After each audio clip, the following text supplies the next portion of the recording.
Será que o mundo é totalmente como ele se apresenta para nós, de forma autêntica?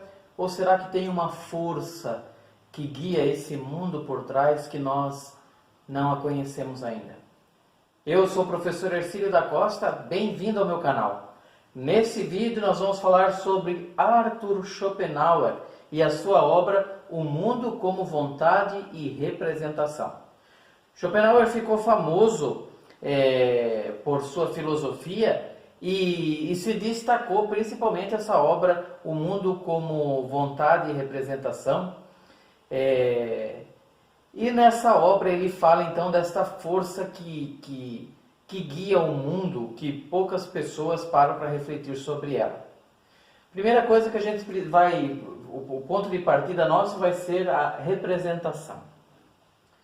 Para a gente falar sobre a representação de Schopenhauer, nós vamos lá naquela nossa aula de epistemologia, de teoria do conhecimento, que tem vídeo aqui no canal falando sobre isso, para nós entendermos o fenômeno. Então, quando a gente fala de conhecimento, a gente fala de uma relação entre um sujeito conhecedor e um objeto. O conhecimento sempre se dá nisso, nessa relação entre o objeto e o sujeito que conhece o objeto, certo?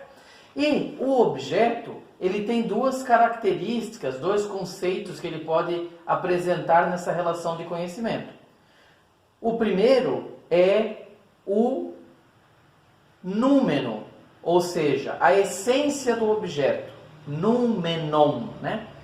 A essência do objeto. Então eu olho para uma bolinha vermelha, por exemplo, e ali naquela bolinha vermelha tem a essência do que aquele objeto é. E o outro conceito importante no objeto é o fenômeno. O que é o fenômeno? É como aquele objeto se mostra para mim e como eu vou entender aquele objeto. Então, o fenômeno não necessariamente é o que a coisa é. Eu sempre gosto de dar esse exemplo da bolinha vermelha, né?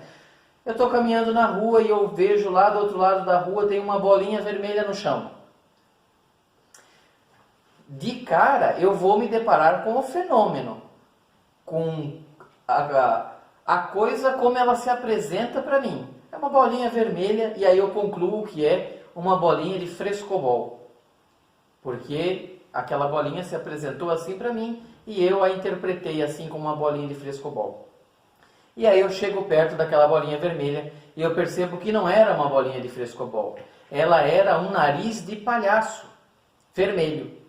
Ou seja, o noumenon, a essência daquela bolinha vermelha era ser um nariz de palhaço. Ela é um nariz de palhaço.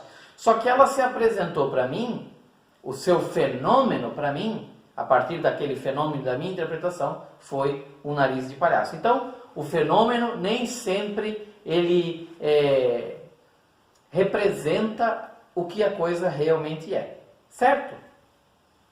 Para Schopenhauer, o mundo é representação. Todas as coisas que existem no mundo, no universo, sejam árvores, prédios, pessoas, carros, animais, as estrelas, a vida em si, tudo que existe no mundo é representação. Nós não conseguimos entender o que o mundo é. Nós construímos na nossa mente, a partir do fenômeno, um mundo. Por isso que cada indivíduo, cada ser humano tem o seu próprio universo, tem o seu próprio mundo, porque vê o mundo a partir da sua ótica, constrói o mundo a partir dos seus olhos, a partir do seu ponto de vista. Do jeito que a pessoa interpreta o mundo, ela vai construir esse mundo. E para Schopenhauer, ele é representação porque toda essa beleza, toda essa estrutura de vida, de dinamismo do mundo, ela esconde por trás dela uma força maior que ela. O mundo como representação, ele se manifesta, todas as coisas cabem em três caixinhas. Tempo, espaço e causalidade. Então, todas as coisas. Eu olho para uma árvore, ela cabe no tempo, ali naquele momento, naquela naquele exato momento, ela está ali num espaço, ela tem uma massa que ocupa um lugar no espaço, e ela tem uma causalidade. Ela foi causada por alguma coisa, por isso que ela está ali. Alguém que a plantou, um passarinho que despejou a sua semente ali, ou enfim, tem uma causalidade. Todas as coisas têm uma causalidade. Então, todas as coisas, elas cabem no tempo, nessas três categorias. O tempo, o espaço e a causalidade. Mas só essas três categorias, segundo Schopenhauer, não são capazes de responder todas as nossas perguntas sobre o mundo, sobre a realidade. Porque falta um aspecto importante que é a vontade. Todas as coisas estão no mundo, acontecem no mundo, porque elas são frutos de uma vontade maior, uma vontade cósmica, que é a vontade do universo. A vontade do universo faz com que as coisas aconteçam, faz com que os pássaros voem, com que o nosso sangue corra nas nossas veias, com que nós vivamos. É a vontade do universo refletida em nós, que nos dá essa vontade de viver.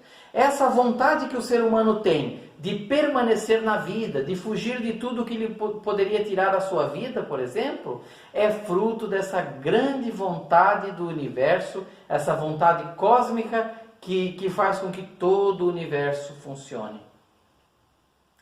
Como a vontade do universo, ela nem sempre ela pode ser saciada, a vontade do universo, que é enorme, né? Ela não pode ser sempre saciada plenamente. O sofrimento humano faz parte da vida humana. Por quê? Porque nós nunca vamos conseguir saciar essa vontade universal. Por isso que nós não podemos buscar fugir do sofrimento. Schopenhauer, inclusive entre alguns aí comentaristas e o pessoal comentadores que leram o Schopenhauer e tal, o tratam como um filósofo pessimista, porque ele diz que o sofrimento faz parte da vida humana e nós não podemos fugir do sofrimento. Agora, se existe uma vontade superior a tudo isso, superior ao universo, e o ser humano ele vive vítima dessa vontade do universo, ou seja, tudo que nós fazemos é para saciar essa vontade do universo, é como se o universo fosse um grande organismo vivo e nós fôssemos só uma célula desse universo, né? O ser humano ele consegue fugir dessa vontade universal? Ou ele vai sempre agir como passivo nessa dança universal? Sim, segundo Schopenhauer, o ser humano consegue fugir dessa vontade universal. Mas é uma fuga paliativa, como ele fala. É uma fuga momentânea, depois a gente retorna, né? Mas o ser humano consegue fugir dessa vontade universal por duas coisas. Através da arte e através da ascese. Através da arte, por causa da estética, por causa do belo. Então o ser humano, quando contempla o belo, o ser humano quase que ele sai dessa realidade em que ele vive, que é fruto da vontade, ele sai dessa realidade e por alguns instantes ele sai desse ciclo vicioso da vontade do universo. Então quando eu contemplo uma música bem tocada, quando eu contemplo uma obra de arte plástica, lá um quadro, uma estátua bem feitos, eu acabo que saio dessa realidade, saio desse ciclo vicioso da vontade. Depois a gente retorna, né? Mas o outro ponto é a ascese. O que é a ascese? A ascese são exercícios espirituais de aceitação do sofrimento e perceber que o sofrimento é o que nos faz distintos dessa vontade universal. Como a vontade do universo está sempre em fugir do sofrimento, em saciar todas as vontades, todos os desejos do universo, quando nós sofremos, nós estamos fugindo dessa lógica do universo. A dor nos faz fugir dessa lógica do universo. E quando nós entendemos que essa dor, que esse sofrimento faz parte da nossa vida, aí sim nós estamos saindo dessa lógica universal, dessa vontade universal e fugindo por algum tempo disso. Ainda que daqui a pouco a gente retorne para ser vítima dessa mera vontade universal que guia todas as coisas e que faz todas as coisas acontecerem como são. Beleza? Se você gostou desse vídeo, deixe o seu like e se não é inscrito no canal, já se inscreve. Faça parte dessa família de filósofos que cada dia cresce mais. Um abraço e até breve.